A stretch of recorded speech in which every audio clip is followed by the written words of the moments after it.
இந்த காரணங்கள் அப்படிங்கிற ஒரு விஷயத்த கொஞ்சம் யோசிச்சு பார்த்தீங்க, அலசி பார்த்தீங்க அப்படின்னா நிறைய விஷயங்கள் தெரியும். இந்த காரணங்களை யார் அடிக்கடி சொல்லிட்டு இருப்பாங்க தெரியுமா? வாழ்க்கையில தோத்து போனவங்க தான் இந்த காரணங்களை நம்பி நம்பி நம்பி அதை பத்தியே சொல்லிட்டு இருப்பாங்க. ஜெயிக்கிறவங்க யாருமே இந்த காரணங்களை நம்பி எதையுமே சொல்ல மாட்டாங்க. எப்போ நீங்க காரணங்களை சொல்ல ஆரம்பிக்கிறீங்களோ, நீங்க செய்யக்கூடிய விஷயத்துல, உங்க வாழ்க்கையில் நடக்கக்கூடிய ஒவ்வொரு விஷயங்களையும் நீங்க காரணங்களை சொல்லி சொல்லி சொல்லி தப்பிச்சிருந்தீங்கன்னு வச்சுக்கோங்களேன், மற்றவங்க முன்னாடி தப்பிக்கலாம். ஆனா நீங்க தான் இதுல முக்கியமா தோற்று போகக்கூடியவர்கள்ல முதன்மையா இருப்பீங்க. அதுல இருந்து தப்பிக்கவே முடியாது. எத்தனையோ காரணங்கள், எவ்வளவோ காரணங்கள், ஒவ்வொன்றுக்கும் ஒவ்வொரு காரணங்கள். மழை பெஞ்சா அது ஒரு காரணம். இந்த வருஷம் என்னங்க மழை, போன வருஷம் செம மழை. தீபாவளினா பண்டிகைனா அது ஒரு காரணம். இது என்னங்க பண்டிகை, போன வருஷம் பாருங்க பண்டிகை.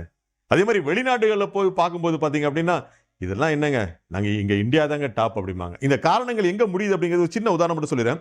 வெளிநாட்டில் இருக்கக்கூடிய இந்தியர்களை போய் கேட்டீங்கன்னு வச்சுக்கோங்களேன், இந்தியா தாங்க டாப் அப்படிம்பாங்க.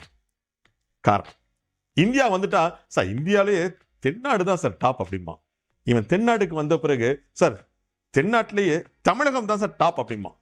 தமிழகம் வந்த பிறகு கூட சார் தமிழகத்திலேயே தென் மாவட்டங்கள் தான் சார் டாப் அப்படிம்பா. தென் மாவட்டம் போன பிறகு அவன் மாவட்டத்தை சொல்லி அந்த மாவட்டம் தான் சார் டாப் அப்படிம்பா. அந்த மாவட்டத்துக்கு போன பிறகு அந்த மாவட்டத்திலே இந்த எங்க ஊர் தான் சார் டாப் அப்படிம்பா. ஆனா அங்கேயாவது அந்த காரணத்தோட தப்பிக்கிறானா? இல்ல.